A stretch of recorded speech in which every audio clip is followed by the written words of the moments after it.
নমস্কার। অমৃত সুরলহরীতে সবাইকে স্বাগত জানাই। আমি সুপ্রিয়া। আজ এই মাদার্স ডের দিনে শ্রী শ্রী মা সারদা দেবীকে নিয়ে লেখা আমার একটি কবিতা আপনাদের পাঠ করে শোনাবো। আমার মনে হয় কবিতাটা সকলের ভালো লাগবে।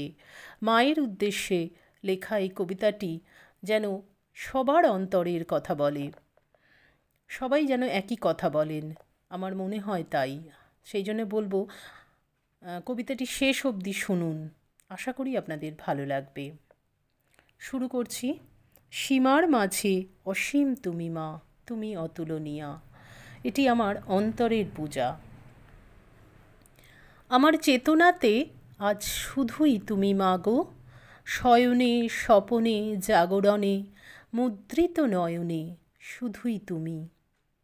কেন তোমায় ডাকিনি এতদিন, কেন দেখিনি নিজের অন্তর আসনে তোমার অধিষ্ঠান? কেন দেখতে দাওনি মাগো, তোমার হৃদয় জুড়ে আছে তোমার এই অধম সন্তান? তুমি তো ছিলে আমারই সঙ্গে ক্ষণে ক্ষণে প্রতিপলে, তবু কেন সে উপলব্ধি আমার হয়নি মাগো? তুমি ডেকেছিলে মাগো, তুমি দুহাত বাড়িয়ে, কেন আমি দিইনি ধরা তোমার কাছে? আজ যখন আঘাত এলো, বিদীর্ণ করল আমার হৃদয়, তখন তাকিয়ে দেখি এ কি, আমার হৃদয় সিংহাসনে আছো তুমি। তুমি আছো আমাকে কোলে তুলে নিতে, যখন চোখের জলের ধারা বয়ে যায় অঝরে, তুমি তো আছো সে ধারা মোছাতে। মাগো, তুমি আছো সদা সর্বদা তোমার সন্তানের চারপাশে অশুভ শক্তি নাশ করার গণ্ডি হয়ে। তোমার মতন স্নেহময়ী মায়ের কোল যার আছে, তার আবার ভয় কি? তুমি তো বলেছ মা, তুমি মা থাকতে আমার কোনো ভয় নেই। মাগো, এমন সন্তান তোমার অনেক আছে, কিন্তু তোমার মতন স্নেহময়ী মা এ জগতে একটি মাগো। সীমার মাঝে অসীম তুমি মা, তুমি অতুলনীয়া। এটি আমি একদিন লিখেছিলাম অক্টোবরে 2020-তে। আজ আপনাদের শোনালাম।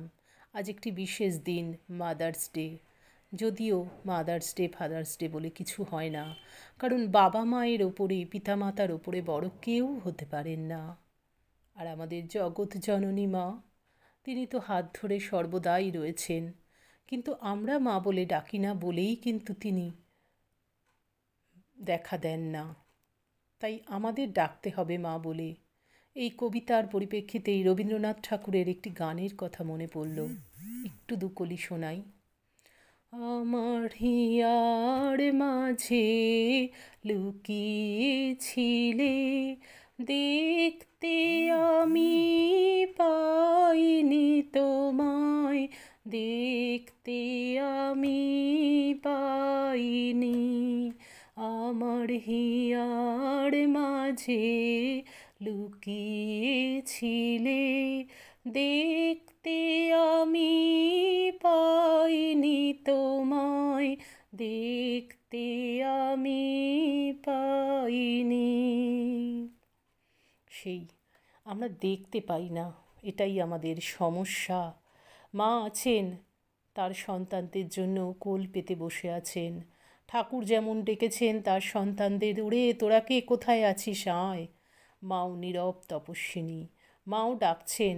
মার কাছে যখনই যাচ্ছেন তার সন্তানরা মনে হচ্ছে যেন কতদিনের চেনা, এ আমার নিজের মায়ের থেকেও যেন বড় হয়ে যায় জগৎ জননী মা। কারণ তিনি সৃষ্টি করেছেন, তিনি বলেছেন প্রতিটি গর্ভধারিণী মায়ের মধ্যে আমি, প্রতিটি মেয়ের মধ্যে আমি।